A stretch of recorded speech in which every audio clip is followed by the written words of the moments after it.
पिछली मूवी के जैसे ही इस मूवी की शुरुआत में भी हमें बताया जाता है कि ये मूवी एक सच्ची घटना पर आधारित है।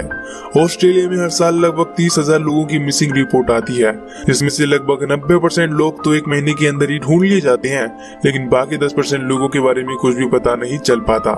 मूवी की शुरुआत होती है नॉर्थ वेस्टर्न ऑस्ट्रेलिया के एक हाईवे से। यहाँ पर हम 2 highway petrol officer Gary Bulmer और ब्रायन और कॉनर को देखते हैं। ये दोनों ऑफिसर एक आउटबैक हाईवे पर अपनी ड्यूटी दे रहे हैं, जो यहाँ से गुजरने वाली गाड़ी का स्पीड चेक करते हैं और स्पीड होने पर उसको स्पीडिंग टिकट दे देते हैं। जब ये दोनों अपनी ड्यूटी दे रहे होते हैं तभी पीछे से एक ट्रक आती हुई दिखाई देती है, जिसके बाद ये उस ट्रक की स्पीड को चेक करते हैं। चेक करने पर उस ट्रक की स्पीड 100 से कम होती है, लेकिन ये लोग ओवर स्पीडिंग का कोटा पूरा करना चाहते हैं, इसलिए वो अपनी गाड़ी को उस ट्रक के पीछे लगा देते हैं। इसके बाद हम देखते हैं कि इस ट्रक को मिक ड्राइव कर रहा था। जब वो देखता है कि 2 हाईवे पेट्रोल ऑफिसर्स उसके ट्रक का पीछा कर रहे हैं, तो वो अपने ट्रक में रखी हुई एक चाकू को निकाल लेता है। अब जिन लोगों ने इस मूवी के फर्स्ट पार्ट को देखा है तो वो समझ ही गए होंगे कि मिक अब इनके साथ क्या करने वाला है। वे दोनों ऑफिसर मिक के ट्रक को रोकते हैं और उसको ट्रक से बाहर आने को बोलते हैं। मिक अपने ट्रक से बाहर निकलता है। ये दोनों ऑफिसर मिक से कहते हैं कि वो अपनी ट्रक को ओवर स्पीड पर चला रहा था। मिक इनसे कहता है कि उसके ट्रक की स्पीड 100 से कम थी। अब ये दोनों ऑफिसर मिक की इंसल्टिंग करने लगते हैं। ये दोनों उसकी कोई भी बात नहीं सुनते हैं और उसको ओवर स्पीडिंग का टिकट देकर वहाँ से जाने लगते हैं।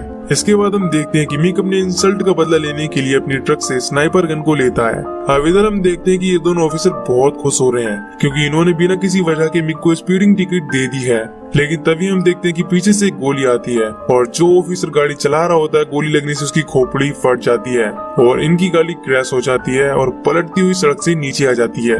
इसके बाद हम देखते हैं कि मिक पेट्रोल लेकर इनकी गाड़ी के पास आता है। वो देखता है कि गैरी बुलमर कार से निकलकर भागने की कोशिश कर रहा है। इसके बाद मिक गैरी बुलमर की टांग को तोड़ देता है और घसीटते हुए कार के पास लाता है। शायद मिक के लिए भी इतना काफी नहीं था। वो गैरी बुलमर की पीठ में अपनी चाकू मार देता है और गैरी बुलमर को कार में बैठाकर उनके ऊपर पेट्रोल छिड़कता है। गैरी बुलमर मिक से उसको छोड़ देने के लिए रिक्वेस्ट करता है, मगर मिक कहाँ मानने वाला था। वो स्पीडिंग टिकट को उसकी जेब में रख देता है और कार में आग लगाकर गैरी बुलमर को जिंदा ही जला देता है। इसके बाद मिक वहाँ से चला जाता है।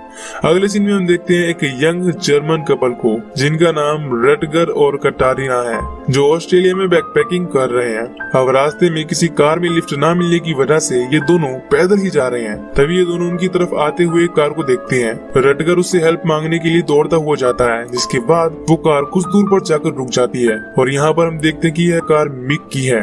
रटगर और कटारीना दौड़ते हुए उसके पास जाते हैं, जिससे इनको लिफ्ट मिल जाए, लेकिन तभी पीछे से एक और ट्रक आ जाता है। इसे देखकर मिक अपनी कार को लेकर वहाँ से चला जाता है, क्योंकि शायद वो उसकी वजह से पकड़ा जा सकता था। अब रटगर और कटारीना वहाँ पर आ रहे ट्रक वाले से हेल्प मांगते हैं। रटगर को समझ में नहीं आ रहा था कि वह कार रुकने के बाद भी फिर क्यों चली गई। ट्रक वाला आदमी रटगर और कटारीना को लिफ्ट दे देता है और ये दोनों उसके ट्रक में बैठ जाते हैं। ये दोनों रास्ते में एक और ओल्ड लेडी की कार में लिफ्ट लेते हैं और इसके बाद ये दोनों वोल्फ क्रीक पहुँच जाते हैं। वहाँ पर कुछ देर भी दोनों एंजॉय करते हैं और शाम होने से पहले वहाँ से निकल जाते हैं। रास्ते में इनको एक कार दिखाई देती है। रटगर कार में लिफ्ट लेने के लिए उनसे हेल्प मांगता है, लेकिन वो कार नहीं रुकती।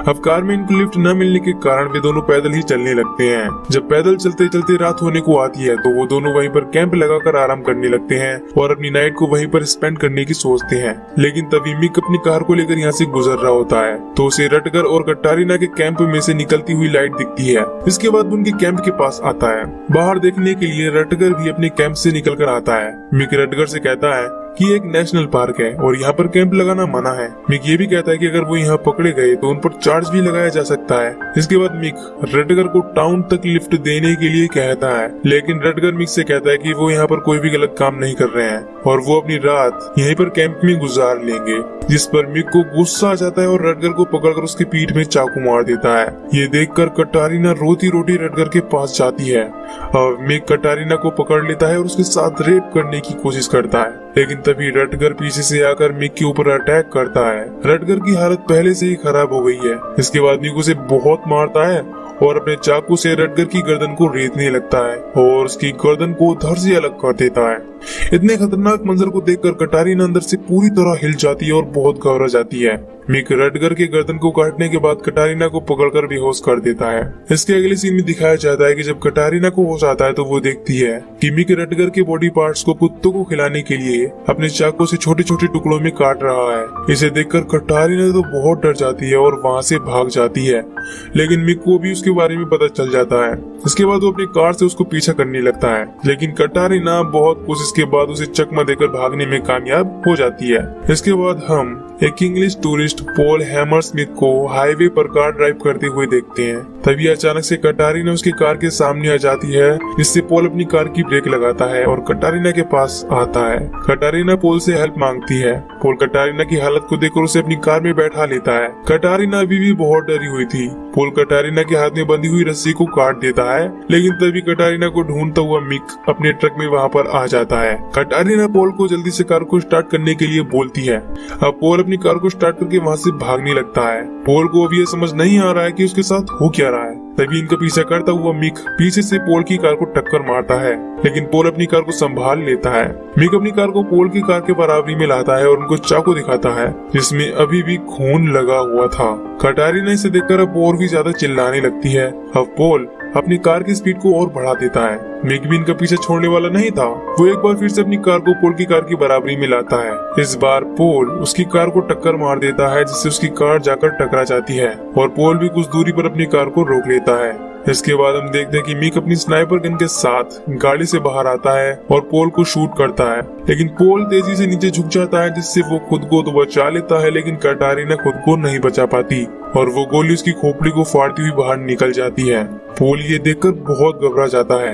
मिक फिर से शूट करने वाला होता है, लेकिन पॉल अपनी कार को स्टार्ट करके वहाँ से भाग जाता है। पॉल अपनी कार चलाता रहता है। सुबह हो जाने पर पॉल अपनी गाड़ी को एक जगह पर रोकता है और कटारीना की बॉडी को अपनी गाड़ी से निकालकर एक कपड़े से ढक देता है। पॉल कटारीना को नहीं बचा पाया था। इस बात को उसे बहुत अफसोस हो रहा था। इसके बाद वो अपनी कार में बैठकर वहाँ से निकल जाता है। काफी समय तक ड्राइव करने के बाद हाईवे पर पहुंचकर डायरेक्शन जानने के लिए वो कार रोककर मैप देखने लगता है, क्योंकि उसे रास्ते के बारे में कुछ भी मालूम नहीं था कि वो कहाँ भटक गया है। तभी पीछे से आते हुए एक कार को देखकर वो खुश हो जाता है, क्योंकि उसे लगता है कि अब उसकी हेल्प हो जाएगी। वो हेल्प के लिए कार को रोकने की कोशिश करता है, लेकिन वो कार नहीं रुकती और चली जाती है। इसके बाद ये काफी अपसेट हो जाता है। तभी वो अपनी ओर आते हुए एक बड़े से ट्रक को देखता है, जो उससे कुछ दूरी पर आकर रुक जाता है। जब पॉल देखता है कि उस ट्रक में मिक बैठा हुआ है, तो वो अपनी कार को लेकर वहाँ से भागने लगता है। मिक भी अपनी कार से उसके पीछा करने लगता है और पीछे से पॉल की कार को टक्कर मारता है, लेकिन पॉल कार को संभाल लेता है। पॉल अब अपनी कार को जिगजैग स्टाइल में चलाने लगता है, जिससे मिक पॉल की कार को टक्कर नहीं मार पाता है। अब ये दोनों अपनी गाड़ी को फुल स्पीड में चला रहे होते हैं। तभी पॉल को सामने कई कंगारू दिखाई देते हैं जो रोड क्रॉस कर रहे होते हैं। पॉल इनको बचाता हुआ अपनी कार निकालता है, लेकिन मिक उनको अपनी ट्रक के नीचे रौंदता हुआ चला जाता है। इसके बाद हम देखते हैं कि इन दोनों की गाड़ी की फ्यूल खत्म होने वाली है। रास्ते में मोड़ आने की वजह से पॉल की कार मिक की ट्रक से काफी आगे निकल जाती है। पॉल को लगता है कि अब खतरा टल गया है, लेकिन तभी पॉल की कार का एक टायर फट जाता है, जिसकी वजह से उसकी कार सड़क से नीचे गिरते गिरते बच जाती है। लेकिन तभी पॉल देखता है कि मिक अपनी ट्रक को उसकी ओर लेकर आ रहा है। इसके बाद मिक अपनी ट्रक से पॉल की कार को नीचे धकेल देता है। ढलान होने की वजह से उसकी कार नीचे चली जाती है और by the chance air bag की वजह से उसकी जान बच जाती है। वो अपनी गाड़ी से बाहर निकलकर मिक से कहता है कि उसे इससे बेहतर करना चाहिए था। तभी पॉल देखता है कि मिक का ट्रक ढलान से होते हुए तेजी से उसकी ओर आ रहा था। कार से ट्रक टकराने की वजह से वहाँ पर एक जोरदार ब्लास्ट होता है, लेकिन पॉल भागकर अपनी जान बचा लेता है। मिक ऊपर से यह सब देख रहा होता है। पॉल अपनी जान बचाने के लिए वहाँ से भागने लगता है और भागता ही रहता है। ज्यादा थकान और डिहाइड्रेट होने की वजह से वह नीचे गिर जाता है, लेकिन तभी कुछ ही दूरी पर उसे एक घर दिखाई देता है। वो हेल्प के लिए वहाँ पर जाता है, लेकिन दरवाजे पर पहुँचने के बाद वो बेहोश हो जाता है। जब पॉल को होश आता है तो वो खुद को एक बेड पर पाता है। इसके बाद पॉल वहाँ पर रखे हुए कपड़े पहनकर बाहर आ जाता है और एक एल्डर कपल को देखता है, जिनका नाम जैक और लिल था। लिल पॉल को खाने के लिए भोजन देती है और उसे कहती है कि जल्द ही वे लोग शहर के लिए निकल जाएंगे। जब पॉल भोजन कर रहा होता है, तभी यहाँ पर मिक आकर बाहर से चिल्लाने लगता है। इसके बाद पॉल बहुत डर जाता है। जैक अपनी गन को लेकर बाहर आता है और मिक को वहाँ से जाने के लिए बोलता है। इसके बाद मिक वहाँ से चुपचाप चला जाता है। जब जैक अंदर आकर देखता है तो वहाँ पर उसकी दूसरी गन गायब होती है। तभी मिक पीछे से आता है और जैक को शूट कर देता है। लिल बचने के लिए वहाँ से भागने की कोशिश करती है, मगर मिक उसको भी नहीं छोड़ता है और उसको भी मार डालता है। बेचारा पोल अपनी जान बचाने के लिए पीछे से निकलकर भाग जाता है, लेकिन मिक पोल को देख लेता है और वहाँ पर बंधे हुए घोड़े को लेकर उसका पीछा करने लगता है। कुछ देर बाद अब रात भी बहुत हो चुकी होती है।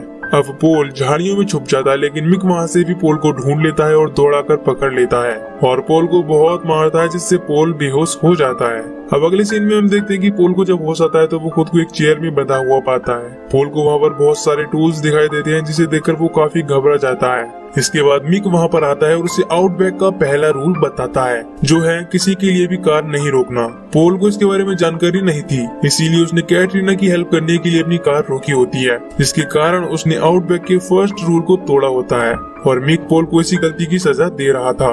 अब पोल मिक को बहुत सारे इंग्लिश जोक सुनाता है, जिससे मिक पोल से थोड़ा इम्प्रेस हो जाता है। इसके बाद ये दोनों ड्रिंक करते हैं। इसके लिए मिक ने पोल का एक हाथ भी खोल दिया होता है। अब मिक पोल के साथ एक गेम खेलता है। वो पोल से कहता है कि वो उससे हिस्ट्री के अब 10 क्वेश्चन पूछने वाला है। अगर वो 5 क्वेश्चन का सही जवाब दे देता है तो वो उसको यहाँ से जाने देगा। पोल ये सुनकर काफी खुश हो जाता है, क्योंकि वो हिस्ट्री का स्टूडेंट है, जिसे हिस्ट्री के बारे में बहुत कुछ मालूम है। अब मिक एक ग्राइंडर मशीन लेकर आता है। जब पोल उससे पूछता है तो मिक पोल को बताता है कि अगर वो किसी क्वेश्चन का गलत जवाब देगा तो वो उसकी एक उंगली को काट देगा। इसके बाद मिक पोल से अपना क्वेश्चन करना शुरू करता है। पोल मिक के क्वेश्चन का सही जवाब दे रहा होता है, लेकिन मिक फिर भी पोल की उंगली को काट देता है, क्योंकि पोल मिक के सामने ज्यादा स्मार्ट बन रहा था। उंगली कट जाने की वजह से पोल को बहुत भयंकर दर्द हो रहा था। मिक पोल से कहता है कि वो उसे एक और क्वेश्चन करेगा और इसके बाद वे ड्रिंक करेंगे। मिक पोल से पूछता है कि ऑस्ट्रेलिया का मोस्ट फेमस क्रिकेटर कौन है, लेकिन पोल कहता है कि उसे क्रिकेट के बारे में मालूम नहीं है। पोल जानबूझकर यह सब कर रहा था, जिससे उसका दूसरा हाथ भी खुल जाए। मिक पोल को हिंट भी देता है कि उसका नाम डी से शुरू होता है, लेकिन पोल फिर भी मिक के क्वेश्चन का आंसर नहीं देता। इसलिए अब मिक फिर से उसकी एक उंगली को काटने वाला था। पोल मिक से उसके दूसरे हाथ की उंगली को काटने को बोलता है। मिक मान जाता है और उसके दूसरे हाथ को भी खोल देता है और एक उंगली को काट देता है। इसके बाद मिक अब ड्रिंक लाने के लिए अंदर जाता है तो पोल कुछ दूर पर रखी हुई एक हैमर को लेकर अपने पास रख लेता है। इसके बाद जब मिक पोल के पास आता है तो पोल उसको अपने पास रखे हैमर से मार देता है और उसके पूछे गए क्वेश्चन का जवाब देता है, इट्स डॉन ब्रैडमैन। लेकिन तभी मिक फिर से उठ जाता है। ये देखकर पोल वहाँ से भागता है और बचने के लिए एक सुरंग में घुस जाता है। पोल को इस सुरंग से बाहर निकलने का कोई भी रास्ता नहीं मिलता। असल में ये सुरंग एक भूल भुलैया थी। मिक भी पोल को यहाँ पर ढूंढने लगता है।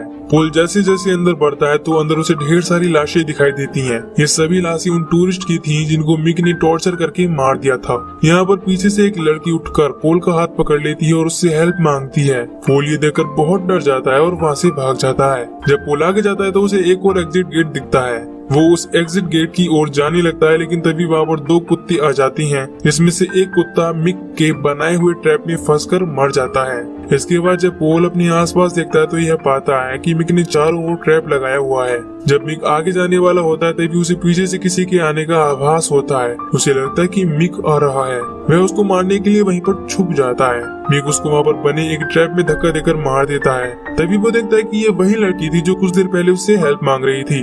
तभी पीछे से मिक आ जाता है और पोल को पकड़ लेता है। मिक पोल से कहता है कि सभी फॉरेनर कीड़े मकोड़े हैं और उनको मिटाना मेरा काम है। वो आगे कहता है, which makes me the winner and which makes you.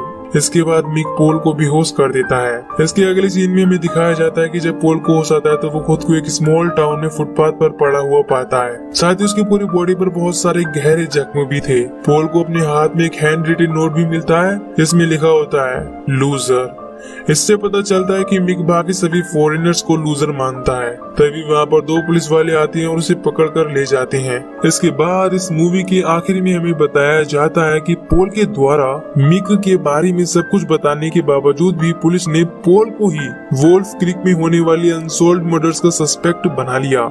Investigation के दौरान पोल को मेंटल ब्रेकडाउन हो गया, जिसके कारण उसे उसके देश इंग्लैंड भेज दिया गया और एशवोर्थ हॉस्पिटल में उसे फुल टाइम केयर में रखा गया, जो अभी भी परमानेंट रेसिडेंट में लिस्टेड है। और पिछली मूवी के जैसे इस मूवी के एंडिंग में हम मिक को देखते हैं, जो अभी भी आजाद घूम रहा है और उसका टूरिस्ट को अभी भी मारना जारी है।